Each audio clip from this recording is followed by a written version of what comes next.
Dani itu merokok. Kemudian merokok semua kecuali aku mas. Mas kan nggak merokok? Nggak merokok waktu itu. Oh, tapi emang aslinya Mas Bian itu bukan perokok atau? Perokok mas, juga perokok. Tapi di situ Iya, ngempet nahan. Ngempet nahan. Buat saya nggak merokok lah, jaga sopan santun lah di sana.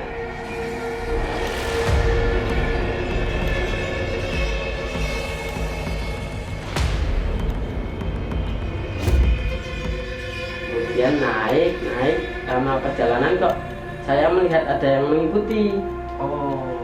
Nah, kok ada yang mengikuti, terus ternyata saya nengok ke belakang itu benar ada yang mengikuti mas. Sosoknya apa itu Mas? Itu sosoknya pendaki mas. Dia itu cowok bawa tas kurir itu mas. Tas karir. Ya, tas karir besar itu. Orangnya itu tinggi, agak gemuk ya, agak gemuk, mukanya pucat, rambutnya pendek. Saya ikut merinding. Tapi Nah, itu sosoknya di belakang sendiri ya Mas Bian? itu di belakang sendiri, ya. Tapi dia nggak ganggu kan? Atau Itu saya mencoba berinteraksi sama itu si pendaki itu, tapi dia diam aja, nggak mau menjawab. berinteraksinya secara batin? Iya, atau- secara batin. Berarti nggak ngomong langsung? Oh, nggak ngomong. Langsung secara batin, dia diam saja, nggak mau menjawab.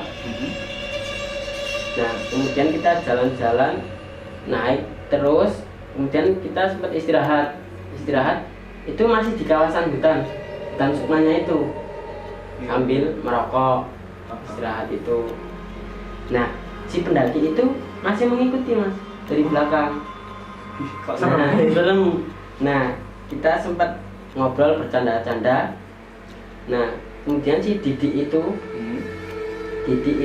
bercanda, kan dia bilang sambil bercanda, kan kita berangkat 7 orang, 7 orang ganjil. Nah, dia bilang kalau naik 7 orang ganjil itu pasti ada tambahan 1 atau hilang 1. Wah, bercandanya udah berlebihan dia, istilahnya kayak mengundang gitu loh mas, mengundang sosok yang kayak nantangin. Ya, kemudian dia bercanda, dia bilang menghitung mas, menghitung. Coba ayo kita hitung. Dia bilang 1. Kemudian teman-teman yang lain nggak jawab, nggak ada yang berani Nggak ada jawab. respon ya? Nggak ada respon. Nah, dia kemudian melanjutkan 2. Dia ngomong sendiri. Gitu. 2 sampai 3, 4, 5, 6, 7. Nah, sampai 7 dia ngomong 8. Anjir. Tapi 8-nya itu dengan bahasa lain itu loh, kayak bercanda itu loh.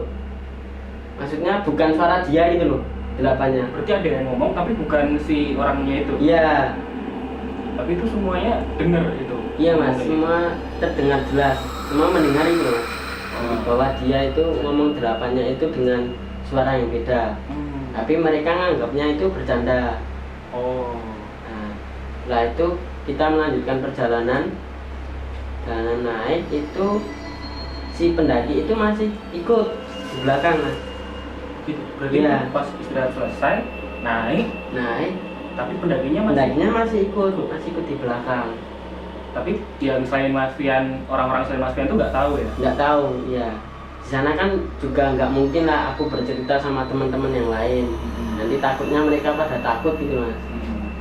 Nah, saya pendam. Saya nggak bicara ke teman-teman yang lain kalau mas ada yang mengikuti gitu mas. Oke. Nah, sampailah kita di pos 2. Di pos 2 itu kita istirahat lagi mas. Istirahat kan di pos 2 itu jam 4, sekitar jam 4 sore. Iya, jam 4 sore. Yang memutuskan untuk istirahat, kemudian kita sholat asar. Sholat asar ya. Kemudian mereka sholat asar berjamaah, tapi saya itu terakhir sholat. Karena kan sholat berjamaah kan nggak mungkin, tempatnya kan nggak cukup buat banyak orang. Pos 2 itu berarti sempit ya? Iya, bukan sempit, tapi kita bawa tikarnya kurang. Tikarnya nggak Ya, cukup. kita kan bawa tikar juga. Nah, itu nggak cukup. Kemudian saya sholat terakhir. Kemudian saya habis sholat itu selesai saya melihat ada kakek-kakek di depan saya. Selesai masukan. Iya, selesai sholat itu ada kakek-kakek di depan saya. Itu terlihat jelas itu kakek-kakek.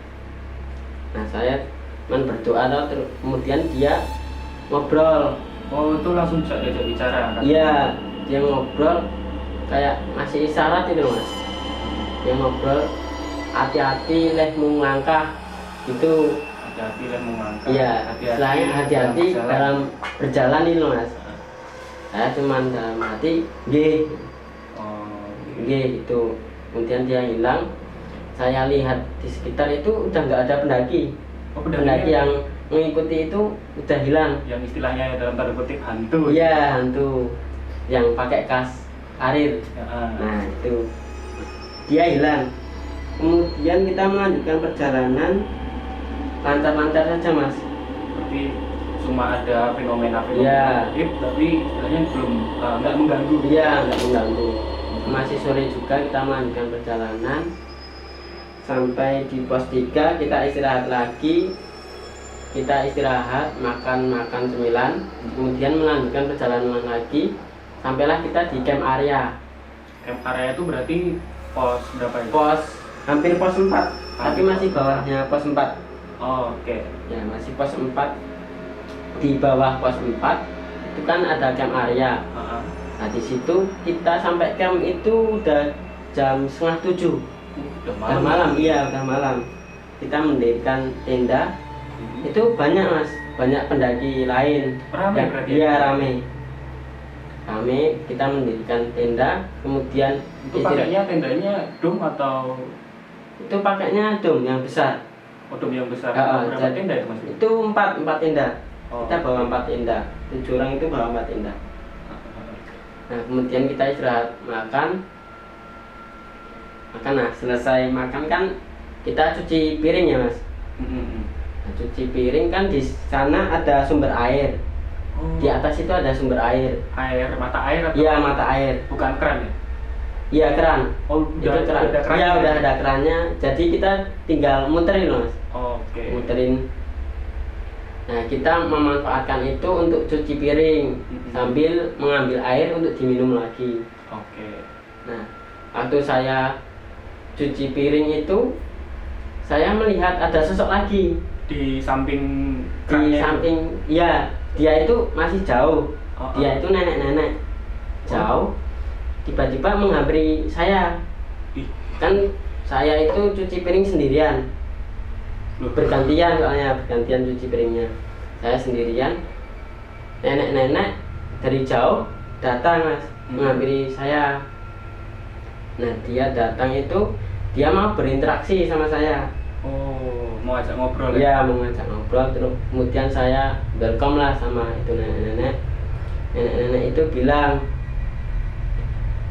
le cah bagus, nak kesel leren, nak ra kuat rasa dipeksake. Kayak gitu. Kemudian saya jawab, nggih Mbah, matur nuwun. Seperti dapat itu. Pesan lagi. Iya, dapat pesan lagi. Kalau istilahnya kalau nggak kuat naik, nggak usah dipaksa. Kalau capek istirahat. Nah, gitu. Kemudian kita masuk tenda, melanjutkan tidur. Berarti itu nenek-neneknya cuma ngasih pesan, ngapain ya? Iya, nggak ngapa-ngapain, cuma ngasih pesan. Kemudian kita lanjut tidur. Dan saya bangun itu jam 4 subuh. Jam 4 subuh. Kan banyak pendaki yang lain mau nanjak ke puncak. Soalnya masih ke puncak itu masih membutuhkan kurang lebih 3 jam. Oh, lumayan juga. Iya, lumayan jauh lah, masih jauh. Kan jam 4 kita di camp area, harusnya sampai sana sekitar jam 4 tujuan. Kan bisa dapat sunrise. Nah, tapi kita memutuskan untuk tidak melanjutkan perjalanan waktu subuh-subuh. Kan saya membangunkan teman-teman saya. Itu teman-teman saya yang cewek itu kedinginan Mas. Soalnya di sana kan dingin sekali. Kena badai atau emang angin? Enggak kena. Iya, cuman dingin sekali. Kan itu udah berada di atas ya.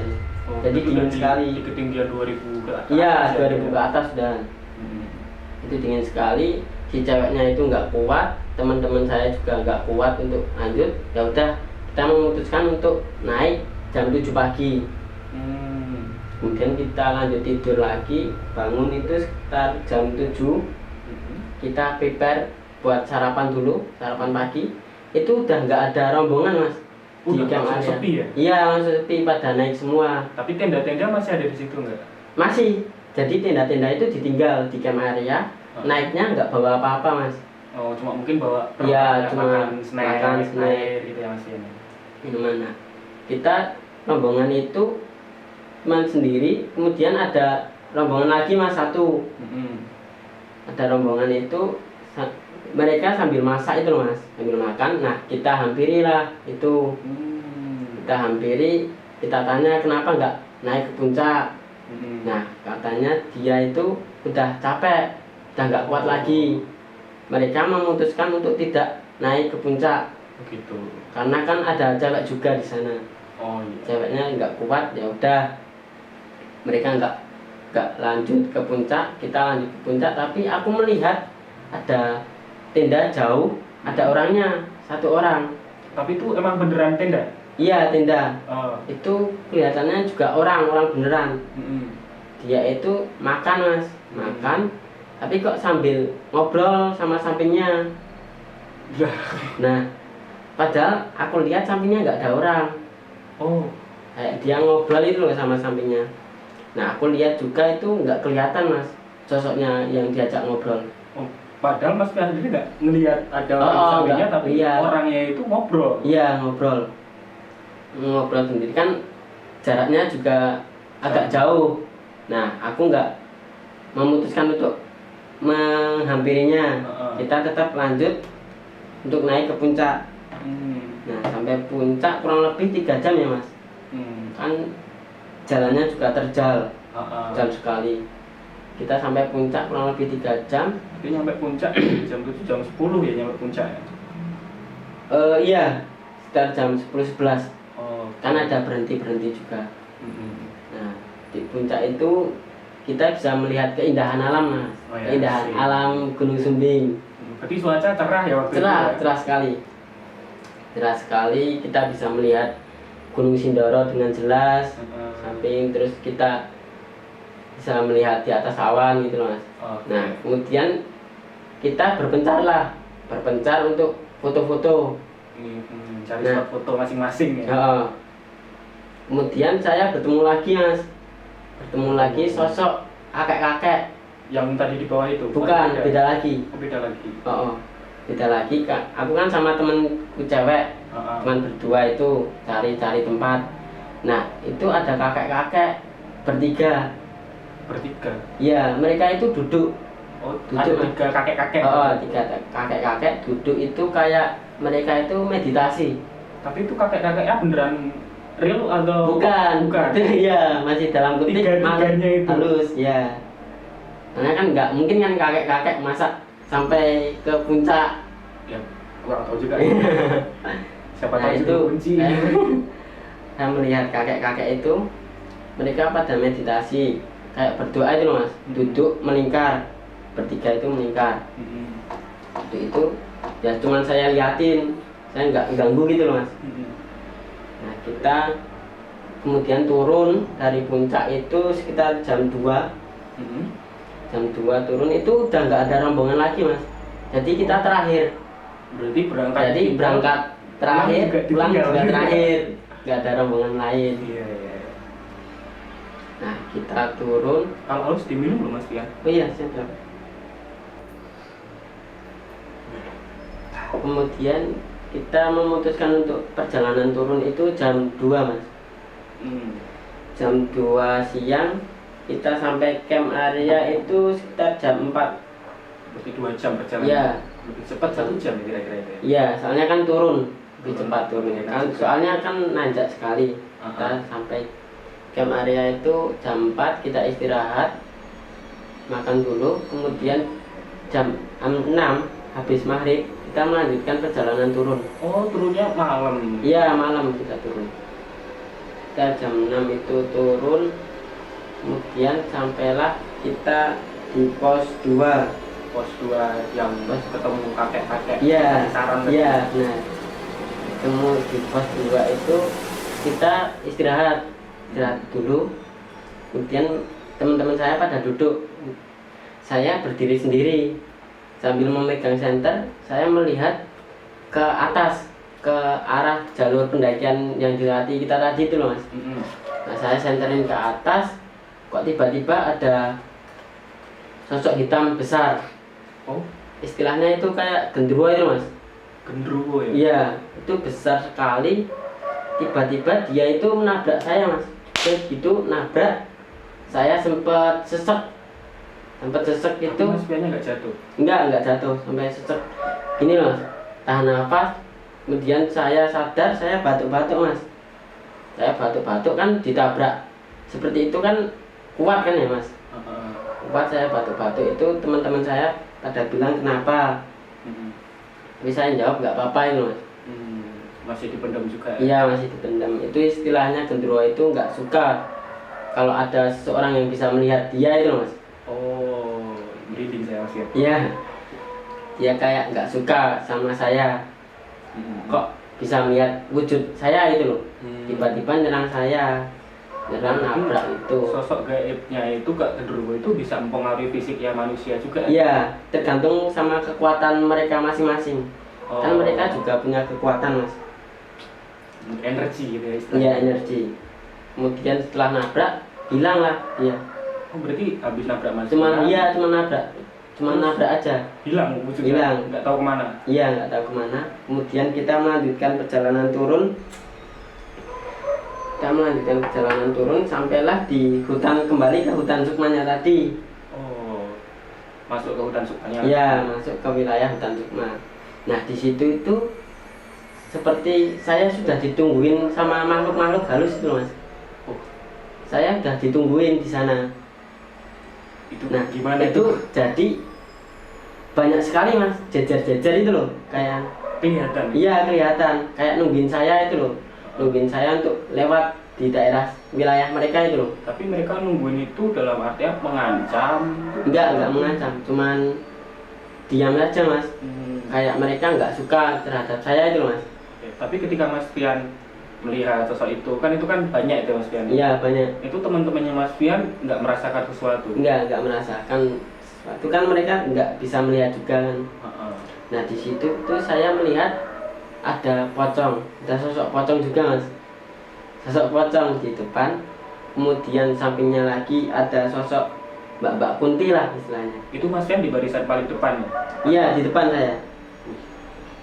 Saya di barisan paling depan kan. Biasa kan saya mendaki itu di barisan depan.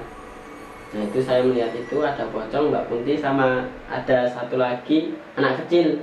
Tuyul atau bukan? Bukan kayak tuyul ya, kayak anak kecil. Tapi ada pakaian lengkap? Iya pakai pakaian lengkap. Nah itu mereka pada nungguin saya. Nah saya cuman permisi loh mas, kulon nuwun. Saya mau melewati wilayah mereka itu. Sampailah kita berjalan turun.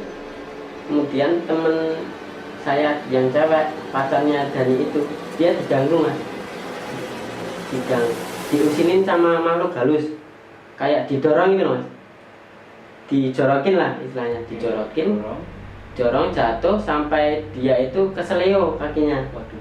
Tapi Mas Pian ketika kejadian seperti itu lihat sosoknya itu atau enggak? Nah itu pas kejadian kan saya di depan. Nah si ceweknya itu di belakang. Nah dia jatuh itu, kemudian saya sempat menoleh ke belakang. Itu ada sosok Mbak Kunti yang mendorong itu mas. Mendorong sampai jatuh, sampai keseleo. Sempat itu nggak bisa jalan. Kita memutuskan untuk istirahat. Nah waktu istirahat saya kan bawa senter. Saya cobalah nyenterin di pohon. Kayaknya di pohon itu ada penghuninya itu loh. Saya senterin, ternyata benar Mbak Kunti itu menempati di pohon itu. Di dekatnya Mas Pian teman istirahat? Iya, di agak jauh mas. Saya senterin itu, Mbak Kuntinya itu ada di situ, menempati di situ itu loh mas. Tapi dia itu usil, sama kita. Dasarnya dia usir. Iya, dasarnya dia usir. Aku coba berinteraksi itu dia nggak jawab, cuma usir aja itu loh mas. Kemudian kita lanjutkan turun, itu masih di wilayah hutan Sukma ya mas. Tapi sebentar Mas Fian, itu kan Mas Fian kan melihat sosok kuntinya itu. Terus apakah dari korbannya itu dari Mbak siapa itu? Iya, pacarnya saya. Itu ngasih keterangan nggak bahwa dia itu didorong, rasa didorong atau gimana? Oh enggak, dia nggak ngasih keterangan. Dia cuman bilang jatuh itu mas. Jatuh kayak dia tuh bilang keserempet kayu. Oh, gitu. Dia bilang keserempet kayu, jatuh sampai keseleo. Dia nggak bilang kayak didorong. Oke. Kita melanjutkan turun, walaupun si ceweknya itu agak susah ya mas buat jalan. Tapi kita tetap jalan karena sudah malam, sudah larut malam. Berapa itu mas ya? Itu sekitar sekitar jam 10. Malam banget itu? Iya, sudah malam banget. Malam sekitar jam 10 itu kita melanjutkan turun. Tapi kan perjalanan masih jauh. Itu masih di atas soalnya kita mas. Belum sampai pos 1? Belum sampai pos 1. Nah di atas kita masih di wilayah hutan Sukma. Kita jalan itu kayak kita disesatkan nih loh mas. Kayak kita itu sudah turun tapi balik lagi ke atas. Itu yang merasa seperti itu cuma Mas Fian doang atau sama semua pada ngeluh capek itu mas. Kok kita ndaki cepat tapi pulangnya lama banget. Oh gitu. Itu di situ sampai 2 jaman mas.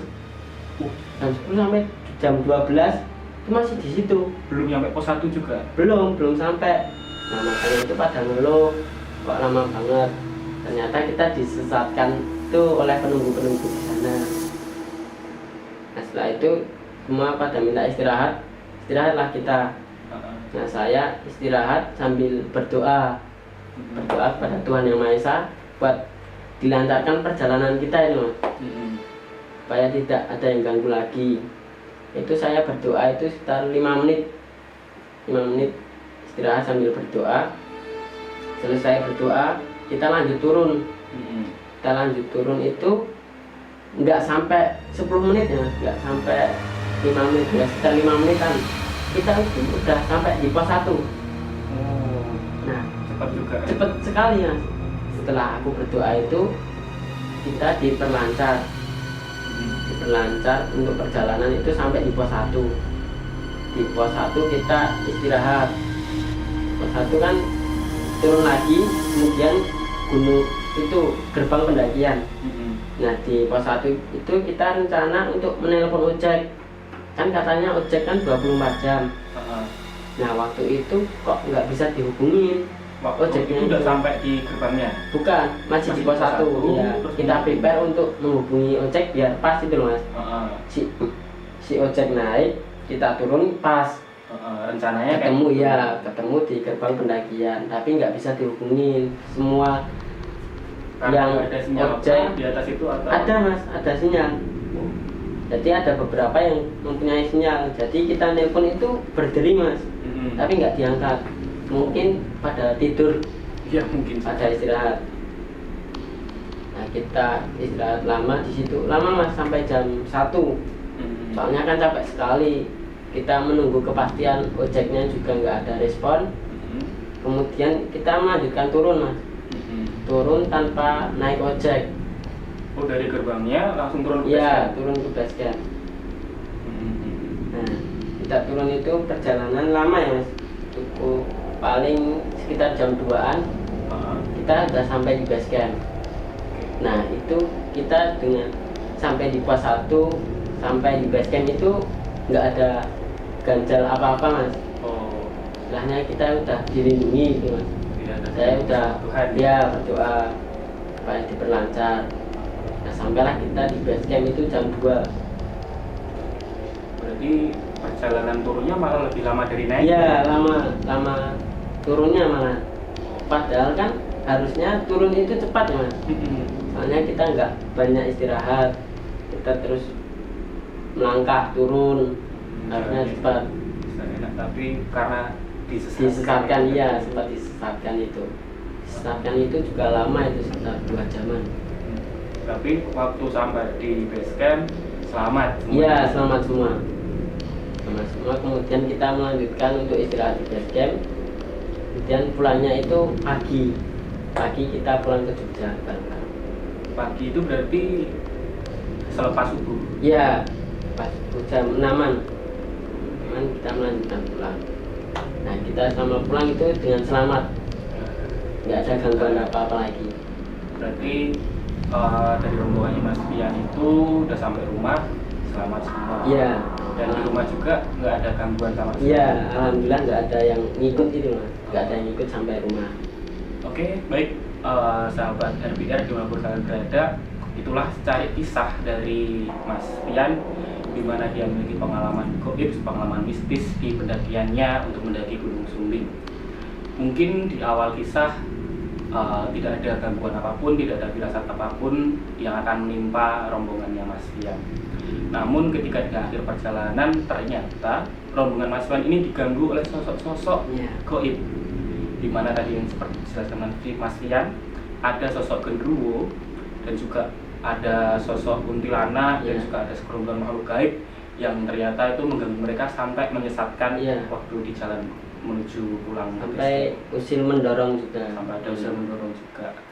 Nah, namun dari kisahnya Mas Pian juga dapat ditarik bahwa tidak semua makhluk gaib itu atau makhluk astral itu mengganggu. Ada juga yang bersifat baik dengan bukti di awal kisah di waktu perjalanannya menuju pendakian itu, waktu pendakiannya menuju puncak itu ada beberapa sosok yang mengajarkan tentang kebaikan. Di mana tadi kita juga bisa temukan ada sosok yang mengingatkan untuk berhati-hati di jalan, untuk tetap menjaga sikap seperti itu, dan juga ada nasihat untuk tetap menjaga kesehatannya, dan kalau misalkan capek istirahat seperti itu. Nah, di balik kisah Mas Pian ini, di balik gunung yang menyimpan begitu banyak keindahannya, ternyata juga menyimpan misteri yang sangat mendalam. Maka dari itu, di mana kaki kita berpijak, di situ langit itu dijunjung. Kita harus tetap menjaga sopan santun. Kalau orang Jawa bilang kita harus menjaga unggah-ungguh dimanapun kita berada, supaya kita selamat sampai tujuan. Baik, kita cukupkan untuk sesi RBR Story pada kali ini. Terima kasih Mas Pian sudah mau meluangkan waktu untuk bercerita terhadap sahabat-sahabat RBR Purwan Barang Raworo. Untuk itu sahabat, untuk mendengarkan kisah-kisah misteri yang lain dari orang-orang yang berbeda, dari orang-orang yang memiliki pengalaman mistis yang kemungkinan mirip atau mungkin hampir sama dengan Mas Pian, tetap pantengin terus channel kita RBR Purwan Barang Raworo. Jangan lupa like, komen, dan subscribe.